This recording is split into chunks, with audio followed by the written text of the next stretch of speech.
Good afternoon to you. I'm Danilo Evangelista, and welcome to our Hurricane Erin update for Monday afternoon, August 18th, 2025. Let's start off with the latest National Hurricane Center advisory from Erin. As of 2 p.m., Erin is up to 140 miles per hour now, minimum central pressure of 937 millibars, so it's strengthened a little bit since this morning, but I think Erin's strengthening phase that it's gone through today is probably done in the meanwhile for at least a little bit, and I'll show you why in satellite imagery for a moment. But Erin has strengthened a little bit, and then really quickly want to mention that we do have our area of interest here in the tropical Atlantic.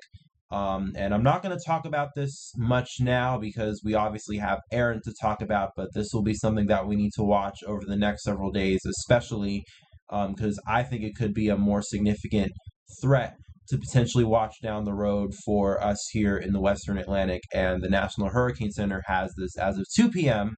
up to a 60% chance of development within the next week. So this is more than likely starting to look like it'll become our next named system here in the Atlantic. But for now, focusing on Hurricane Erin. And this afternoon, after going through a strengthening phase this morning, since it completed its eye wall replacement cycle, it's definitely not doing so hot this afternoon, as you could see, dealing with lots of strong northwesterly wind shear or winds coming out of the northwest, and it's really taking a toll on Erin.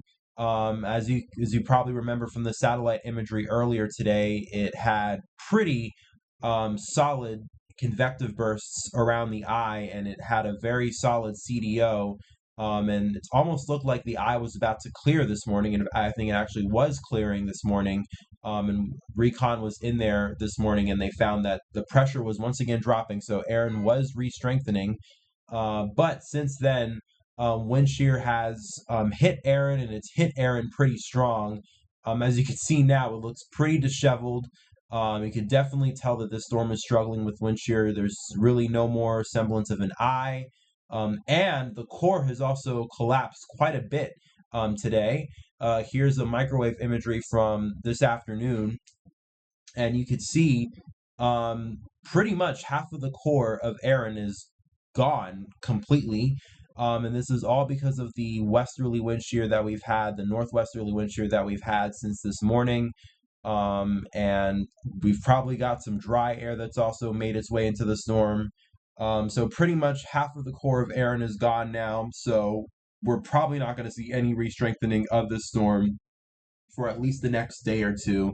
Although it probably will try to re-strengthen a little bit as it heads on off to the northwest and then to the north, and then maybe as it passes near the outer banks of the Carolinas, we might see some re-strengthening then, but looks like Erin is now completely topped off, and from here on out is probably just going to maintain an intensity, and once again, the main reason as to why that's happened is wind shear, which is not particularly high now. Wind shear has decreased a little bit so far over the last hour or so. It's definitely not as strong as earlier today when it was really blasting over the storm, but obviously it had enough of an impact that it did a number on Hurricane Erin. But wind shear ahead of Erin is going to get lower. In fact, even in some portions of the Bahamas here, further to the west, we have wind shear as low as 5 knots, and the wind shear tendency is also going down as well over the past 24 hours, just to the west of Erin. So probably the wind shear that it is dealing with very strongly now is going to go down, and maybe we'll see some re-strengthening, but Hurricane Erin, definitely a weaker storm for now, and it's probably going to be a weaker storm, I guess, than models forecasted, because I don't think the models really predicted that Erin would probably get knocked down as significantly as it has right now. And we're going to find out because recon is about to go into the storm. This is the latest recon flight, and as you can see, they're starting to enter the wind fields, or they've pretty much already entered the wind field of Erin, but they're going to head for the center, and we'll see how much this is weakened. It's definitely weakened quite a bit, though, as again, it's got hit tremendously hard by wind shear today. But it's still likely a major hurricane, probably definitely not a Category 4 anymore. But it's still likely a major hurricane, and it probably will still continue to remain a major hurricane over the next several days. And regardless of how strong this is, the biggest concern for me is how large the wind field is probably going to get from Erin, and how close are we going to talk about a pass just to the east of the Outer Banks of the Carolinas, especially because the models are still seeming like they want to trend westward with Erin, and I'll show you that with the European model for the 12Z run, which is beginning to come out. And as you can see, passes just to the east of the Outer Banks of the Carolinas, but it's very close. In fact, if I were to bring the wind gusts here, the wind gusts forecast from the Outer Banks is definitely probably within the field of tropical storm force wind gusts being caused by Erin. But then obviously this then recurves afterward and begins to head to the northeast. And then as we head into the end of this week, you can start to see our other disturbance with the National Hurricane Center has highlighted, that begins to come into frame, and this will probably develop as we head into the end of the week and into next week, but don't want to focus on that yet. Just really quickly want to focus on Erin, and I just want to show you a comparison from yesterday's 12Z run to today's 12Z run of the European, and I'll just show you here. This is 12Zs. This is the 12Z from yesterday versus the 12Z from today. Once again, a noticeable western nudge, not a humongous shift like 500 miles to the west. Well, 500 miles to the west, this will probably be inland over inland North Carolina and Tennessee and South Carolina. But definitely a shift of about 10, 20 miles or so. And given how large Erin is going to be by then, I really would not be shocked if we have tropical storm force winds along the coast of the Outer Banks of the Carolinas. And that's still significant. Any impact that happens, I really want to emphasize this, any impact that happens will be an impact that will negatively affect you. And you can still very much get hurt by it. And in fact, lots of people are already getting hurt by some of the impacts from Erin.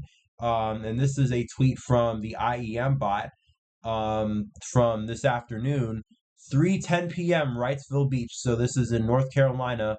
Lifeguard beach reports with the rip currents. Today, they've had at least 50 rip current rescues so far.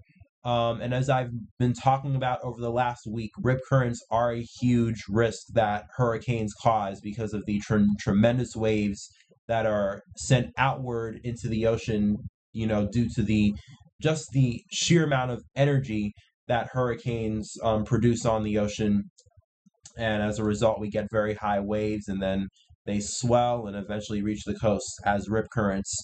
And they cause a tremendous amount of harm, and a lot of people get stuck in rip currents, and some people unfortunately die too. In many ways, honestly, rip currents should kind of be counted as a official death from a hurricane, as because rip currents should be an official impact, and they really are, honestly. And just the fact that 50 rip current rescues today in North Carolina so far, and this is only from Wrightsville Beach alone. I'm pretty sure from other beaches along the North Carolina coast there was probably even more. So bottom line, even as Erin is probably going to pass to the east of the Carolinas coast, once again, I'm not saying that there will be a landfall on the U.S. with Hurricane Erin. We're still going to get impacts here. And regardless of how strong the storm is, which by the time it reaches around the Carolinas coast, it'll probably still be a decently strong storm. The track just continues to shift further and further west. The models keep on having these small westward nudges as each run goes by. And I really would not be shocked if the National Hurricane Center releases tropical storm watches and warnings for the North Carolina coastline sometime soon, especially before the middle part of this week. So maybe tonight or tomorrow they might do it. because we're still probably going to get impacts from Erin along the Carolinas coast, and any impacts, it's not zero. You're not getting no impacts, and any impacts can cause trouble, and can take somebody's life. It doesn't. We don't have to be talking about a direct landfall of a major hurricane for there to be impacts still, and that we're probably going to get that with Erin. But at least Erin is probably going to be on a weakening phase now, at least for a little bit. And of course, I'll continue to update you throughout the rest of the day. We're going to have one more update probably today, and then many updates tomorrow and in the coming days, all the way until Erin is gone. And then obviously, we're going to have to worry about what else is going to happen in the Atlantic after Erin. As once again, it is only August 18th. The tropics are only just beginning to heat up. And as I've said before, and I'll say it again, Erin is probably just the beginning of what will probably be a long peak season ahead of us. With that being said, though, I'm going to end it off here for this afternoon's update. Once again, stay tuned for one more update coming this evening on Erin. We'll have all the latest models, recon data, and of course, follow me throughout the day on Twitter as well at Danilo Evangelista, same name as I have here on YouTube, because I also post on Twitter too throughout the day.